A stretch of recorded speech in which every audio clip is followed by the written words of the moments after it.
नमस्कार मित्रों, मेरा नाम सोनू।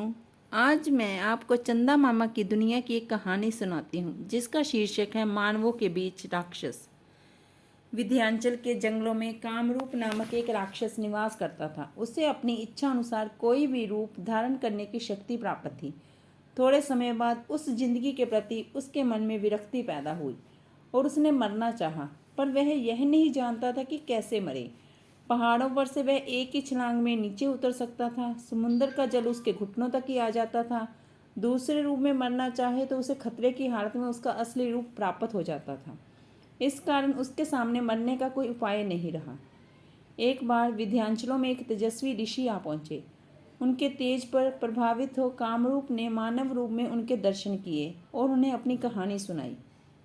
ऋषि ने राक्षस को समझाया, राक्षसों के दिन तो अब लद गए हैं, साथ ही राक्षस जन्म में कोई सुख नहीं है। तुम्हारा यह सोचना अच्छा ही है कि तुम अपने जीवन का अंत करना चाहते हो, मगर तुम्हारी अभी बड़ी लंबी आयु है। अगर तुम इस वक्त मर जाओगे तो तुम्हें एक और जन्म धारण करना पड़ेगा। तुम बतला दो कि तुम किस तरह का जन्म चाहते हो, तब तुम्हें मैं इस जन्म से मुक्ति दिलाऊंगा। पर कामरूप की समझ में न आया कि कौन सा जन्म मांगे। आखिर उसने ऋषि की ही सलाह मांगी। ऋषि ने कामरूप को बताया कि सभी जन्मों में मानव जन्म उत्तम है, तुम वही मांग लो। ऋषि की बातों में कहाँ तक सच्चाई है, यह जानने के लिए कामरूप ने थोड़े समय तक मानवों के बीच रहने की इच्छा प्रकट की और वह उसी वक्त वहां से चल पड़ा। आखिर कामरूप मानव के रूप में एक शहर में पहुंचा। वहां पर वह एक घर में रहते मानवों की गतिविधियों पर निगरानी रखने लगा। उसे लगा कि मानव नीति एवं नियमों का पालन करते हुए कैसा सुखमय जीवन बिता रहे हैं। उस शहर का प्रधान रक्षक वीर सिंह था। नगरवासियों का दृढ़ विश्वास था कि वीर सिंह के नगर रक्षक के पद पर रहते नगर को किसी के द्वारा कोई खतरा पैदा न होगा।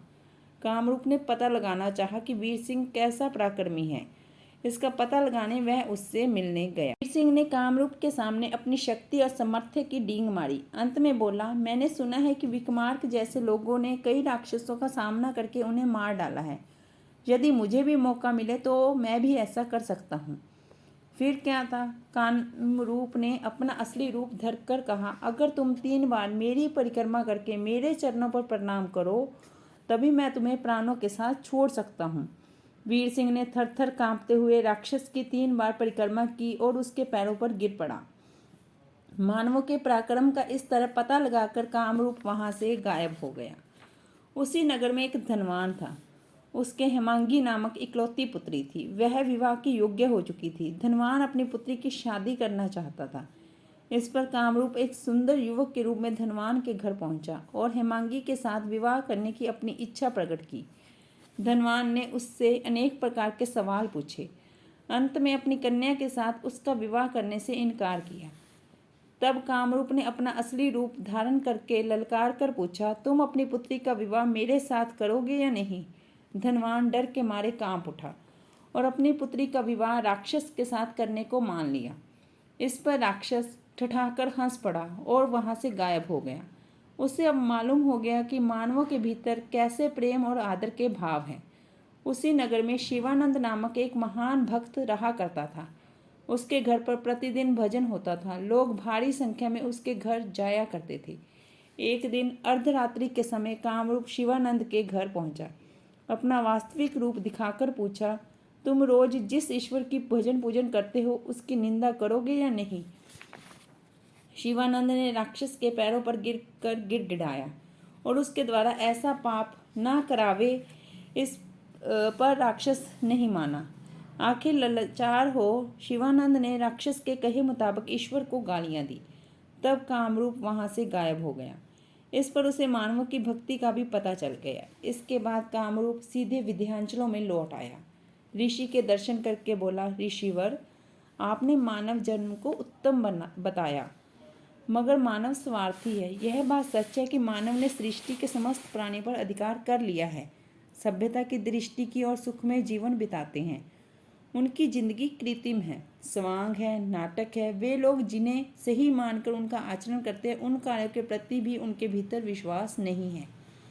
तब तो बताओ तुम कैसा जन्म चाहते हो? ऋषि ने पूछा। मैं मानव जन्म ही चाहता हूँ, कामरूप ने कहा। ऋषि ने आश्चर्य में आकर इसका कारण पूछा। तब कामरूप ने यूं जवाब दिया, चाहे मानव जीवन को जैसा भी कृत्रिम बतला दें, पर यह जमाना मानवों का है। सब तरह की शक्तियाँ रखते हुए भी इस जिंदगी के प्रति मेरे मन में विरक्ति पैदा हो गई है। मगर मैंने देखा मानवों के अंदर जीवन के प्रति आशा है, विश्वास है। वे लोग मृत्यु से डरते हैं, पर मृत्यु से बचने के लिए वे अपने विश्वासों को त्याग सकते हैं। इससे स्पष्ट है कि मानव के भीतर जीवन के प्रति कोई आकर्षण है। यही कारण है कि जीवन भर जीने की कामना रखने वाला मानव जन्म मुझे सबसे ज़्यादा पसंद है। इस पर ऋषि ने राक्षस पर मंत्र का जल फूंक दिया और वहीं पर मर गया और नगर में कहीं मानव के रूप में पैदा हो गया। धन्यवाद।